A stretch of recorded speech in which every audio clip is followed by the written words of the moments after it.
नमस्कार, एचबीसी विशेष में आपका स्वागत है। मैं हूं आरिश अजहर। विशेष में आज की शुरुआत हम करेंगे टोंक से, जहां दूनी कस्बे स्थित दूनी माता के मंदिर में माता अपने भक्तों से सुरो यानी शराब का भोग लेती हैं और ये परंपरा सदियों से चली आ रही है।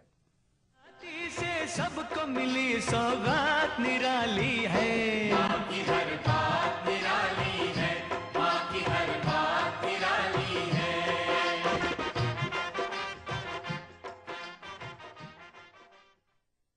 टोंक में दूनी कस्बे में तालाब किनारे स्थित दूणजा मां के मंदिर में अंदर घुसते ही हैरान कर देने वाला नजारा सामने आता है। इस मंदिर में दूणजा मां को सुरा यानी शराब का भोग लगाया जाता है और ये शराब कहां जाती है इसका पता किसी को भी नहीं चल पाया। ये माता का चमत्कार है या लोगों का अंधविश्वास? पेश है एक खास रिपोर्ट।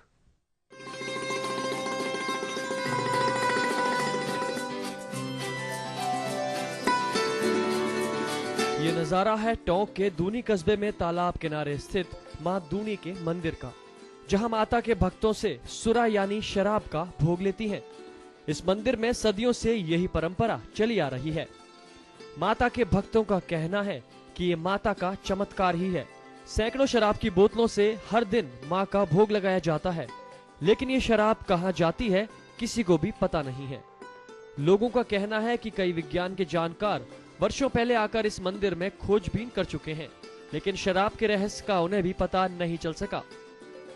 लोग इसे माता का चमत्कार मानते हैं। जिसकी जितनी आस्था होती है, माता उससे उतना ही प्रसाद ग्रहण करती हैं। मंदिर में पुजारी का मानना है कि सुरा माता का मुख्य भोग है, जिसका पान माता सदियों से करती आ रही हैं। इसका मेन भोग है ये सुरा पान। वैसे पहले के परंपरा टाइम के ऊपर बलि भी होती थी, यहाँ नज मंदिर में भी होती थी, लेकिन आज ये बलि वगैरह तो बंद हो गई।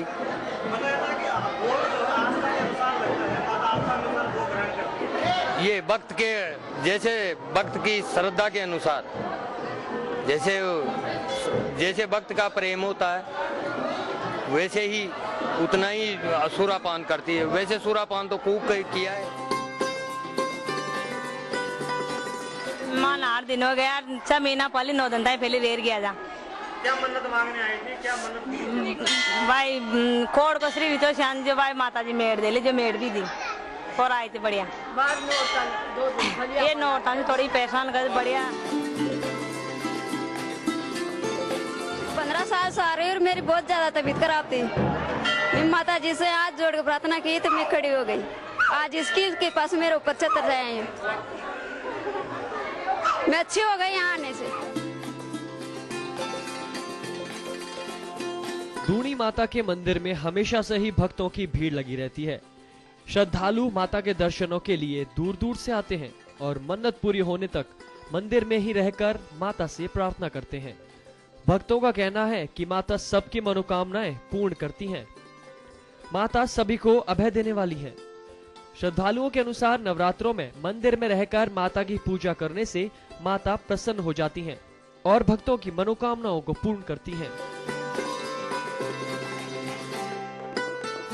मातेश्वरी दूणजा की यहाँ शुरू से ही बहुत मान्यता है और यहाँ आदिकाल से ही यहाँ सुरापान का वगैरह जो भी भोग लगाते हैं नवरात्रा के अंदर सभी यहाँ काफ़ी दूर दूर से मान्यताएं मानी जाती है। काफ़ी दूर दूर से यहाँ लोग आते हैं। दूर दूर से आते हैं लोग और भोग तो शराब का लगाया जाता है। जिसकी जिसकी मनोकामना होती है उतना लेती है माता जी और सबकी मनोकामनाएं पूर्ण होती है। सब दुखी होके आते हैं पर यहाँ खुश होके जाते हैं, सबकी मनोकामनाएं पूर्ण होती है। और काफ़ी नवरात्रा में और मतलब ऐसे भी काफ़ी भीड़ रहती है यहाँ पे। भोग की तो ये है कि जब से हमने देखा है, जब से ये शुरू से ही चल रहा है और सुनने भी है भाई, काफ़ी समय से पुराना ये चलन है। अब भोग तो खैर सूरा का तो ये जो लोग लगा ही रहे हैं, बाकी सभी तरह का मिष्ठान वगैरह मिठाई वगैरह सभी का भोग लगता है। अब ये तो सामने वाले की आस्था या उसकी दिलो इच्छा है, उसकी पूर्ति के हिसाब से ही ग्रहण करती हूँ। वैसे तो सृष्टि में कई अनसुलझे रहस्य हैं, जहां पर विज्ञान भी अपनी सुध खो बैठता है और अलौकिक शक्तियों के आगे नतमस्तक होना पड़ता है। दूणजा माता का मंदिर भी एक ऐसा ही स्थान है। ये माता का चमत्कार है या भक्तों का अंधविश्वास, इस पर कुछ भी कहना मुश्किल रहेगा। HBC न्यूज के लिए टोंक से रवि टेलर की रिपोर्ट।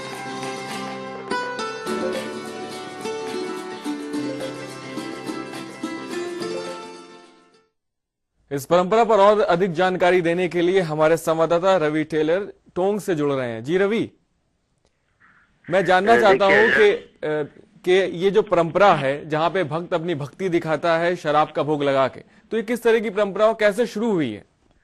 देखिए, जब राजा महाराजाओं का टाइम था तो ये माता जी का जो प्राचीन मंदिर है जी, इस पे वो राजा सुरापान कराया करते थे। खुद मूर्तियों को जो है ना भट्टियां लगती थी यहाँ पर जी। तो एक ऐसी घटना घटी जब राजा को इस पे शक हुआ कि ये मूर्ति जो है इस कहीं न कहीं कोई होल है नीचे जी। तो उन्होंने इसको पूरी तरह चारों तरफ से खुदवाई करवाई जी। और जब वो राजा को लगा कि कहीं होल नहीं है, कहीं कोई जाने की जगह नहीं है, मूर्ति खुद ही जो इस शराब को विराट कर रही, तो उसके बाद उन्होंने करीब 12 भट्टियां जो लगाकर एक साथ शराब भरवाई और उस पर भोग लगाया और वो पूरी 12 भट्टियां खत्म हो गई। तब से इसका प्रचार प्रसार बढ़ा और राज परिवार जो है वो सबसे पहले नवरात्र की स्थापना के समय इस चीज को करता था कि सुरापान करके माता का भोग लगाया जाता था। माता जो है एक पान का जो पत्ता है माता के मुंह पे लगाया जाता है और उसमें शराब डाली जाती है। तो ऐसा माना जाता है यहाँ पर कि जितनी श्रद्धा है, जिस भक्त की जितनी श्रद्धा है या जिस भक्त पे जितनी माता प्रसन्न है उतना ही माता भोग ग्रहण करती है और बाकी जो है जो बचती है शराब की बोतल जो वापस भक्त को दे दी जाती है और उसके बाद जो भक्त लोग हैं वो उसको कहीं न कहीं प्रसादी के रूप में वितरित कर लेते हैं। तो ये परंपरा प्राचीन काल से चली आ रही है। इस मूर्ति का जब से इतिहास है कि ये जो है सदियों पुरानी मूर्ति है और दूनी जो गांव है उसके तालाब के बीचों बीच स्थित है। तो इसीलिए इस माता का नाम जो कालांतर के अंदर जो है दूणजा माता पड़ा, क्योंकि दूनी गांव था और दूणजा माता का मंदिर है। तो आज भी पूरे टोंक जिले के अंदर इस मूर्ति के बारे में कहा जाता है कि शराब का अगर भोग लग गया तो समझो भक्त की मनोकामना पूरी हो गई। जी रवि, अगर हम मंदिर के पुजारी की बात करें तो उसका क्या मानना है ये शराब के भोग को लेकर? मंदिर के पुजारी का मानना है, क्योंकि पुजारी कालांतर में बदलते रहे और मंदिर के पुजारी आज भी मानते हैं कि जो भक्त लोग आते हैं वैसे तो प्रसाद सभी तरह का लाया जाता है, मिठाइयाँ भी चढ़ती है, लड्डू भी चढ़ते हैं और जो भक्त जिनकी मान्य या तो जो कामना लेके आते हैं या जिनकी कोई मनोकामना पूर्ण हो जाती है वो भक्त यहाँ पहुंचकर शराब का सेवन भी कराते हैं। सुरापान जिसे बोला जाता है तो वो भोग भी लगता है। कई बार ऐसा भी आया है कि माता ने भोग नहीं ग्रहण किया किसी का, तो ऐसे में ये माना जाता है, पुजारी के अनुसार ये माना जाता है कि भाई इसका मतलब है भक्त से माता खुश नहीं है। तो मंदिर के पुजारियों का तो यही कहना है कि भाई ये जो भोग है वो कहीं न कहीं माता जी को प्रसन्न करने के लिए आता है। पहले यहाँ भोग के साथ साथ बलियां चढ़ती थी, लेकिन बलि पे जब पाबंदी लगी तब से यहाँ बलि पे पूरी तरह पाबंदी है और अब भक्त लोग जो है जो दूर दूर से यहाँ पहुंचते हैं अपनी कामनाओं को लेकर या मनोकामना पूर्ण होने पर वो शराब का सेवन करते हैं। पुजारी जो है अपने हाथ से पान का एक पत्ता होता है वो मुंह पे लगाता है और शराब कहाँ जाती है इस चीज पे कई बार जो है रिसर्च हुआ है यहाँ पर, लेकिन हर बार यही बताया कि ये आस्था की जीत है।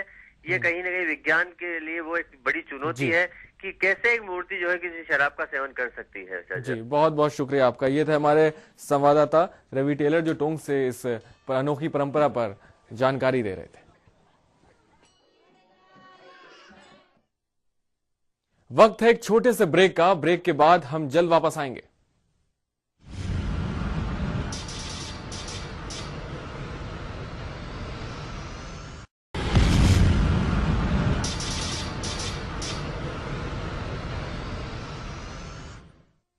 ब्रेक के बाद आपका स्वागत है विशेष में। वहीं भवानी मंडी में मां अन्नपूर्णा मंदिर में हर दिन सैकड़ों भक्त माता के दर्शन करने के लिए आते हैं, लेकिन यहां का नजारा भी हैरान परेशान कर देने वाला है।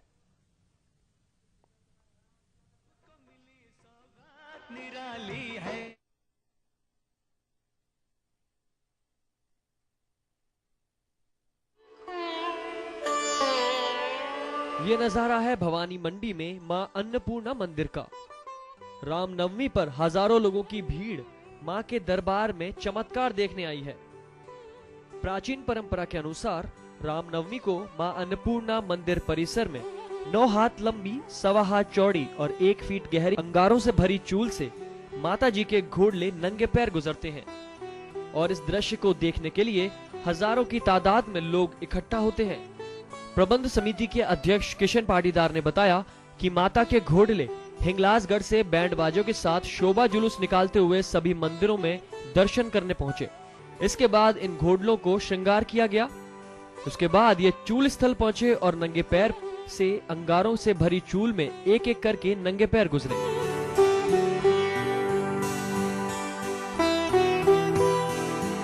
सभी यहाँ पर इनकी देखरेख में समस्त कार्यक्रम संपादित होते हैं और साथ ही पूरा भवानी मंडी थाना, सुनेल थाने से और गाड़िया थाने से और बिश्नोई थाने के समझ जाप्ते के साथ RSC के जवान भी आपके द्वारा ये लगाए जाते हैं और गांव का प्रत्येक व्यक्ति यहाँ पर कार्यकर्ता की बात से कार्य करता है और प्रबंध समिति में विशेष प्रकार से मीटिंग करके सब लोगों से सहयोग मांगती है, जैसा कि आप सब देख रहे हैं। आस्था, श्रद्धा, विश्वास, लोग निकलते हैं। हाँ, ये माँ के विशेष आशीर्वाद लोगों को प्राप्त है। इसी कारण से ये धधकते हुए अंगारों और जलती हुई ज्वाला के बीच में निकलते हैं।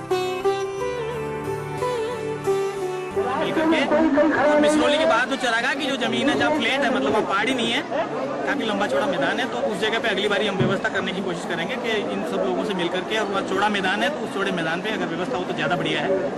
इस आशय का प्रस्ताव हम मेला समिति से लेकर के अगली बारी की व्यवस्था वहाँ से और अच्छी करवाने का प्रयास करेंगे। आज कानून और व्यवस्था के हिसाब से डिप्टी साहब भवानी मंडी, SDO मैं स्वयं और तहसीलदार और मेरे रेवेन्यू के और पुलिस के अधिकारी यहाँ मौजूद रहे। प्रतीक जाने वाला अन्नपूर्णा मंदिर, जो कि एक भवानी मंडी से 20 किलोमीटर स्थित है, जो अन्नपूर्णा के नाम से जाना जाता है। यहाँ कई वर्षों से इस तरह के जो कार्यक्रम आयोजन हो रहा है, हमेशा इस वर्ष भी आज कार्यक्रम आयोजन हुआ, जिसके अंदर 10 से 15 हजार श्रद्धालुओं ने इस जो आपने देखा जलते हुए अंगारे पे जिस तरह से घोड़ले माता जी के निकले और हजारों श्रद्धालुओं ने जो दर्शन का लाभ लिया है, ये पूरा मिसरोली की समिति ने कार्यक्रम किया है। और सबसे बड़ी बात है कि भवानी मंडी प्रशासन, जिला प्रशासन ने इस कार्यक्रम का पुख्ता इंतजाम किया। और सबसे बड़ी बात देखने को आती है कि अन्नपूर्णा माता मंदिर, जो मां मिसरोली नाम से जाना जाता है, ये एक चमत्कारी मंदिर है। यहाँ आकर अपनी मनोकामना पूरी होती है। मैं लोकेश मकवाना, HBC न्यूज से।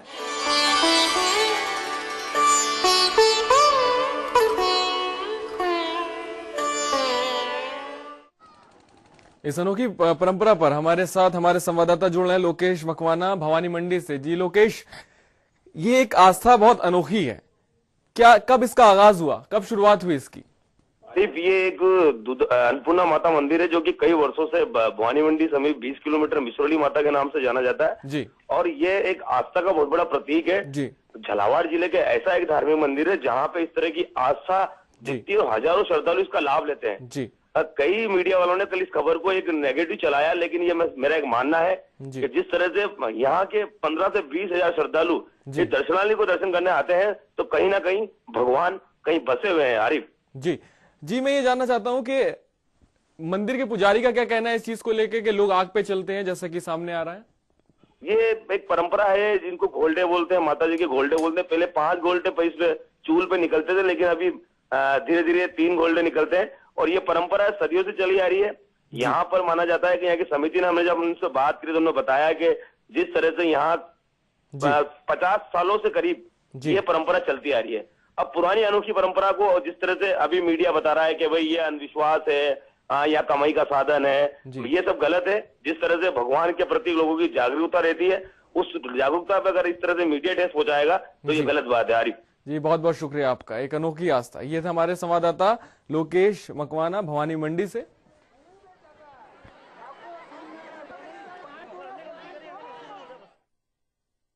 वक्त एक छोटे से ब्रेक का, ब्रेक के बाद हम जल्द वापस आएंगे।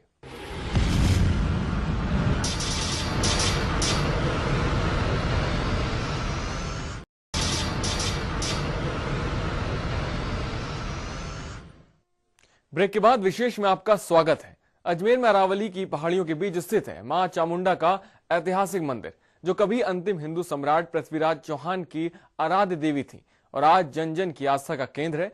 कहा जाता है कि चौहान वंश के शासक पृथ्वीराज हर दिन की शुरुआत मां के दर्शनों के साथ किया करते थे और इन्हीं की कृपा से उन्होंने मुगल शासक मोहम्मद गौरी को युद्ध 17 बार पराजित किया था। आइए देखते हैं खास रिपोर्ट।